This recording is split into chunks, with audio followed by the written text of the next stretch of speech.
तो शेषनाग भगवान चारों तरफ से गिरिराज के चारों तरफ हो गए, गोल अंटे लगा लिए शेषनाग भगवान ने और सुदर्शन चक्र से कह दिया कि गोवर्धन के ऊपर घूमो जिससे एक भी बूंद आस पास भी न फटके। और सुदर्शन तेज चलने लगा, धाराएं सुदर्शन चक्र पे गिरती और वो पता नहीं कितनी दूर जाकर के गिरती।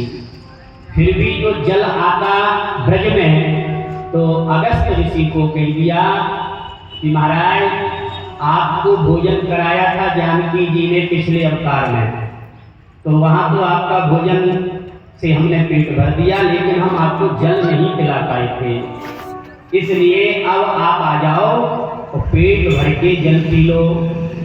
अगस्त ऋषि का एक बार राम जी ने निमंत्रण किया, जानकी जी ने रसोई तैयार की। जानकी जी का भाव था कि बढ़िया ब्राह्मण खाने वाला मिले, ऐसा नहीं कि दो पूरी खा करके हाथ धो ले, बढ़िया भोजन चकाचक हो, मन भर जाए, इतना भोजन करे कोई ब्राह्मण। राम जी अगस्त जी को नौत आए, अगस्त जी आने वाले हैं, उससे पहले राम जी आ गए और राम जी ने जानकी जी से कहा पूरी शक्ति लगा देना भोजन बनाने में, बहुत खाने वाले ब्राह्मण को नौत के आए हैं। अगस्त जी आ गए, जानकी जी तो अन्नपूर्णा है, तुरंत ही इन्होंने बड़े बड़े व्यंजन तैयार किए, भगवाने भर भर के तैयार किए, बड़े बड़े कटोरा बड़ी बड़ी थाली में भोजन परोसा। राम जी ने सारा कर दिया था कि ये अच्छा खासा खाते हैं, खूब सारी ढेर सारी कचौड़ी पकौड़ी इमरती अगस्त जी महाराज को दे दी गई। अगस्त जी महाराज ने भोजन करना प्रारंभ किया है, करते गए जानकी जी के भगोने खाली हो गए। घबराई जानकी जी, बोली महाराज भोजन के बीच में जल भी पिया जाता है। अगस्त जी बोले बीच तो आने दो, अभी तो शुरुआत हुई है, घबरा गई जानकी जी। महाराज राम जी की शरण में पहुंची, राम जी ने कहा जल की कुछ भी मत लेना, पिला नहीं पाओगी, केवल भोजन से ही पेट भर जाए, यही प्रभु की बड़ी कृपा है। द्वार से ब्राह्मण भूखा नहीं जाना चाहिए, निमंत्रित ब्राह्मण निराश नहीं होना चाहिए। महाराज पार्वती जी का ध्यान किया गया जानकी जी के द्वारा। अन्नपूर्णे सदा पूर्णे शंकर प्राण वल्लभे।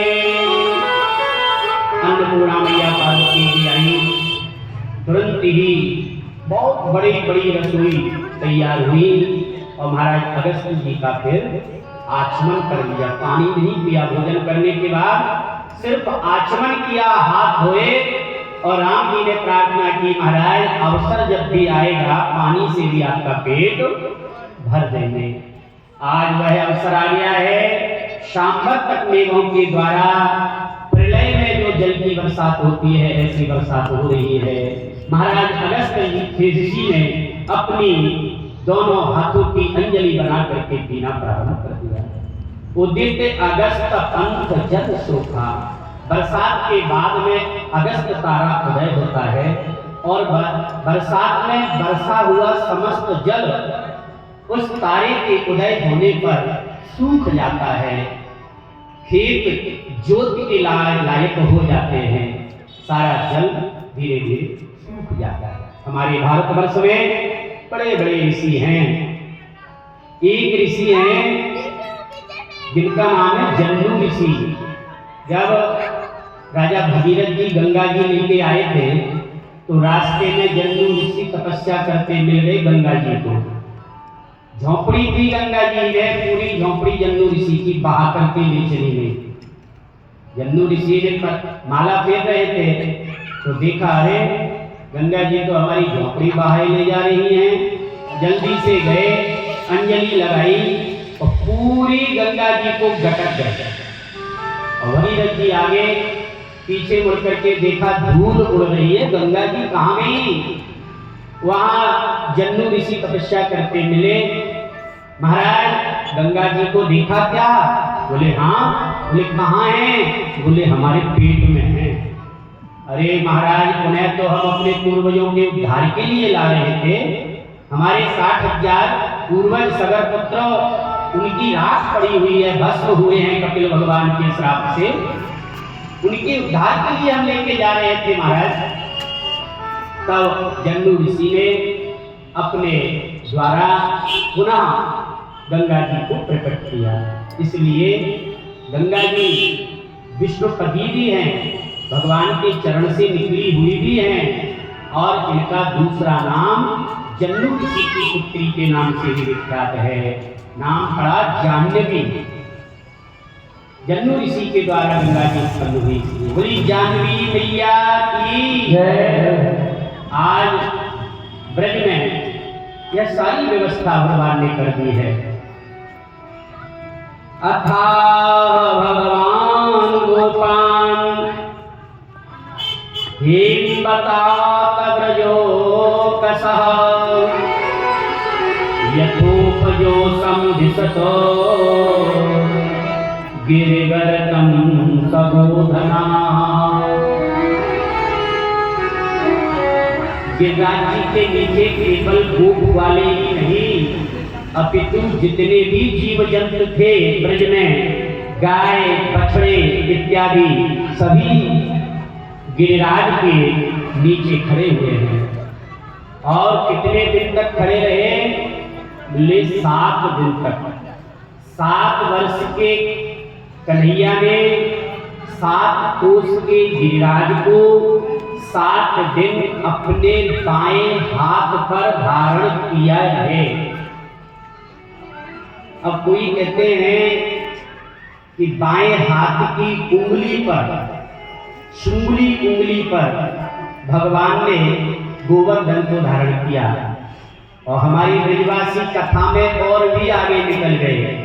उन्होंने कहा, अरे हमारे गिरधारी को उंगली की भी जरूरत नहीं पड़ी।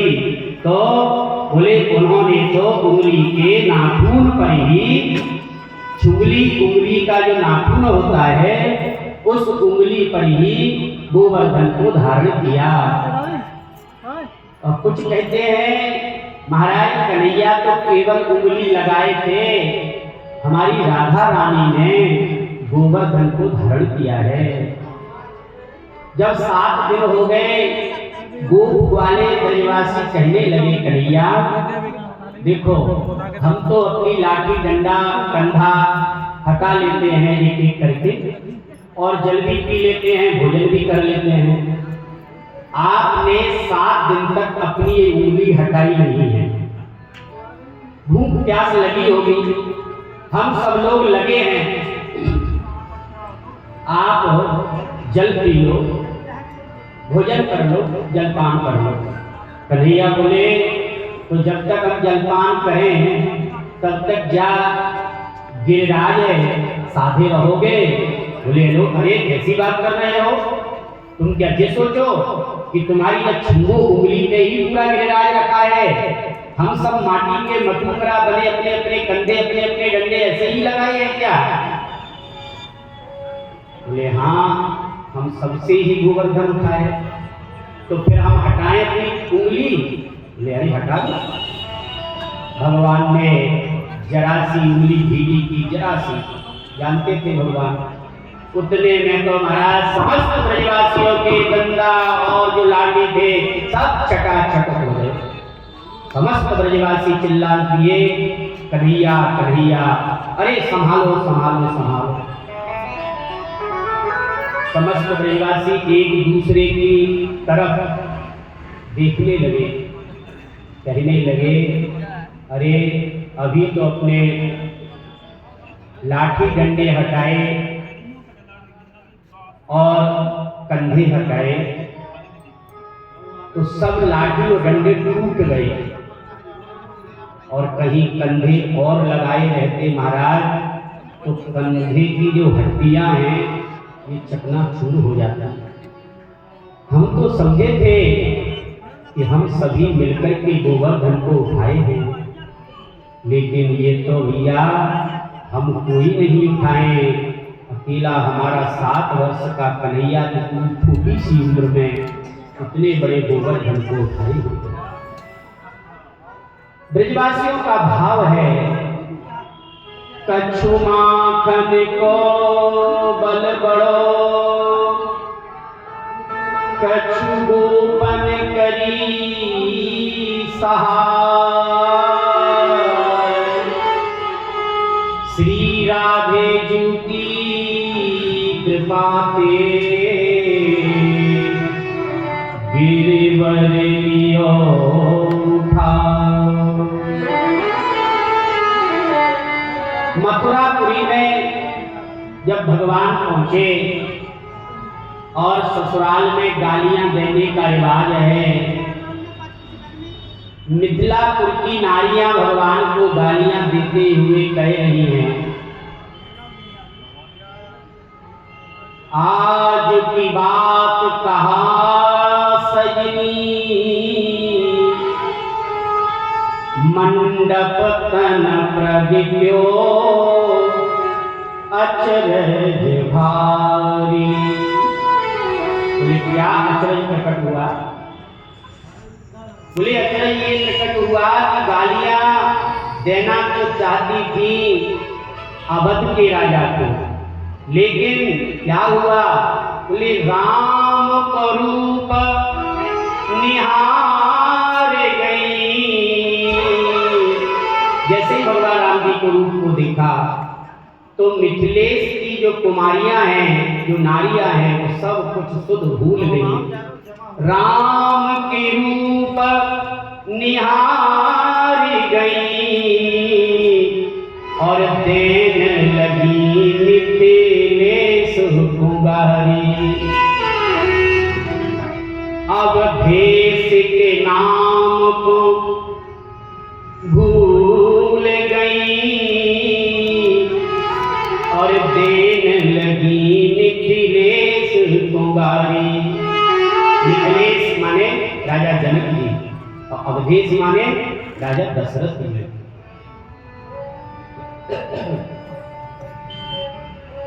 वहां पर जब गालियों में कहा उन नारियों ने कि लखन जी से कुछ बातचीत उनकी हुई, बिगड़ गए लखन जी। तो लखन जी ने कहा, अरे हमारे राम जी इतने बलशाली हैं, आपके यहाँ आमंत्रित एक भी राजा ने धनुष को नहीं तोड़ पाए, तिल भर भी धनुष को नहीं उठा पाए। तभी लक्ष्मण जी अपनी बाहों को फड़काते हुए बोले, अरे हमारे राम जी ने ही धनुष तोड़ा है। जानकी जी की सखियां कहने लगी, अरे राम जी ने धनुष को नहीं तोड़ा, तो बोले हमारी जानकी जी ने धनुष को तोड़ा है। गोवर्धन को राधा जी ने उठा रखा है और धनुष भी राम जी ने नहीं, जानकी जी ने तोड़ा है। ऐसा मिथिलापुर की नारियों का भाव है। बोले यदि तोड़ा है तो बताओ गवाह